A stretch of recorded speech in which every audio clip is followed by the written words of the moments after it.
નમસ્કાર ખેડૂત મિત્રો, જય કિસાન, જય ભારત. ખેડૂત મિત્રો, આપણે આ ખાતર સિરીઝમાં મોટા ભાગના જરૂરી તત્વો વિશે વાત કરી. હવે જ્યારે પ્રાથમિક રૂપમાં આપણે સમજવાનો પ્રયાસ કરતા હોઈએ છીએ ત્યારે જનરલી જે ખાતરો આપણે સામાન્યપણે વાપરતા હોઈએ છીએ એના પર આપણે વાત કરતા હોઈએ છીએ.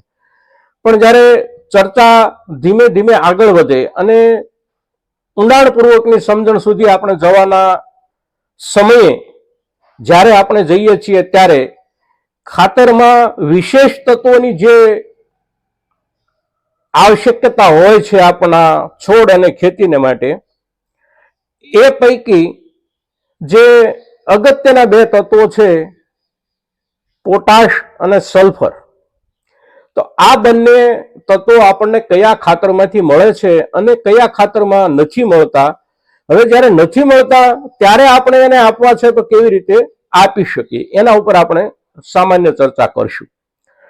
જે પાકોની જરૂરિયાત સલ્ફરની છે, ખાસ કરીને ધાન્ય વર્ગના જે પાકો છે એ પાકોને સલ્ફરની એટલી બધી જરૂરિયાત નથી હોતી કે આપણે વિશેષ રૂપમાં પાયામાં આપવો પડે, ખેતીની સાથે એને આપવો જ પડે, કારણ કે કુદરતી રીતે જમીનમાંથી કેટલોક સલ્ફર એ પોતાની રીતે મેળવી લેતા હોય છે. પણ બાકીના જે આપણા પાકો છે, ખાસ કરીને જે કોમ્પ્લિકેટેડ પાકો છે, એમાં સલ્ફર બહુ અગત્યનું તત્વ છે.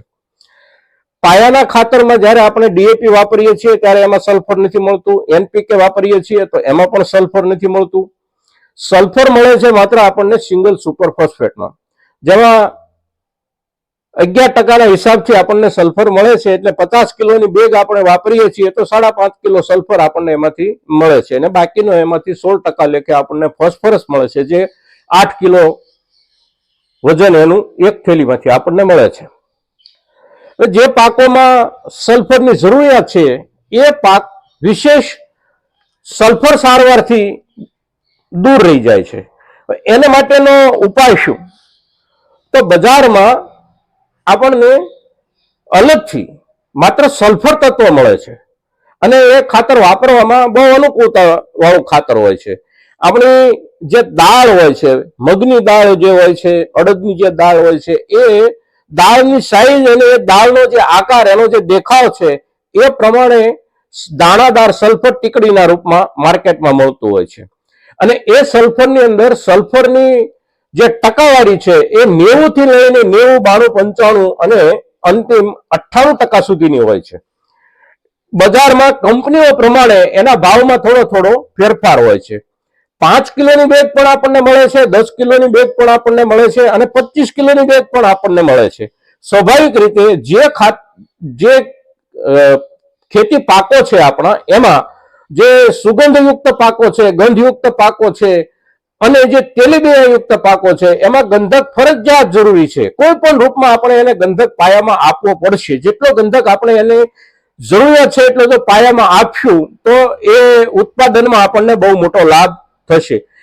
હવે ડીએપી કે એનપીકે જ્યારે પાયામાં આપણે આપીએ છીએ ત્યારે પાયામાં આપણે સલ્ફર આપતા નથી, સિવાય કે આપણે પાયામાં એમોનિયમ સલ્ફેટ પણ સાથે વાપરતા હોઈએ તો એને સલ્ફર મળે છે.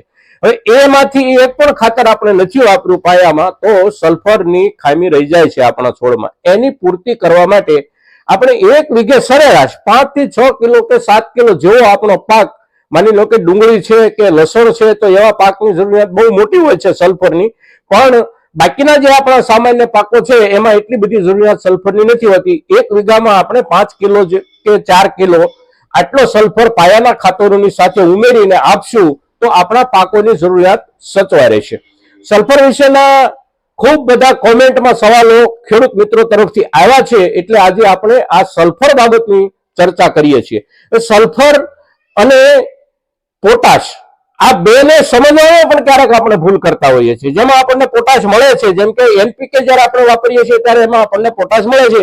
હવે પોટાશ મળે છે તો સામાન્ય રીતે આપણે સલ્ફર કે પોટાશ એની વચ્ચે ઉભા હોઈએ છીએ.